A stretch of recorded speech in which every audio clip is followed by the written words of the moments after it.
Hey allies, if you're looking for something like Diablo 4 without the blizzard and all the other annoyance, then Last Epoch is definitely for you. Now I'm going to be looking at this at 30 watts at 900p, as this is pretty much the best way to play, and I do recommend turning on the auto compare items under the gameplay.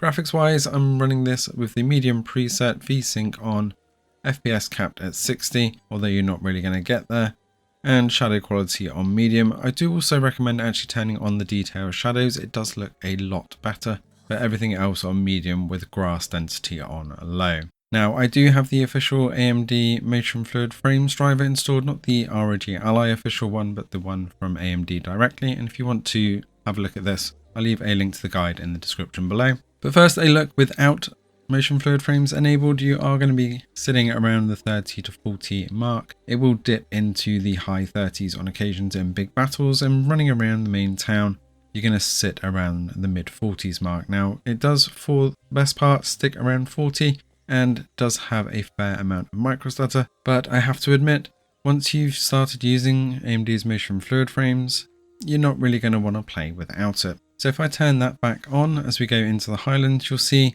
as it takes a little second to load and get used to the game, it will bounce down to around 50. But now I'm going to sit at the 70 to 80 frames per second mark, and it feels absolutely buttery smooth. There is occasional lag spikes with the loading in this game anyway, and also when things get a little bit hectic, sometimes AMD's Motion Fluid Frames will disable, so it will drop down to that 40 to 50 range for a little bit. But it is extremely smooth while it's working, and this is why, especially with the Ally's VRR screen, you really don't want to end up turning this off, because you can see it even gets up into the 80s and 90s, and if you've got it on the 120 Hz mode, it just feels so smooth. I just wish the screen was a little bit bigger on the Ally now after using some of the other handhelds, so I really can't wait for AMD's Motion Fluid Frames to come to other handhelds. Last Epoch is such a deep game. There is so much customization in the skill presets and the specializations. Every skill has its own inner skill tree for specialization.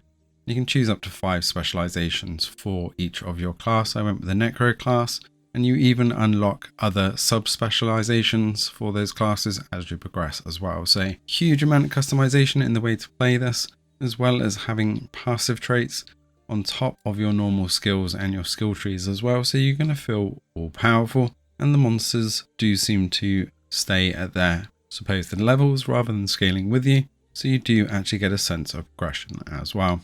Last Epoch is still having a bit of server issues. Sometimes it does take a while to either get into the game or when transitioning areas, but hopefully they will fix this soon, as they are looking at increasing server stability, as well as you do have the ability to play offline. However, that offline character will not translate to online, so it's a choice whether you play online or offline, but you will have that option available to you. Let us know in the comments below if you're going to be diving into Last Epoch on the Ally. Thanks for watching, and see you in the next one.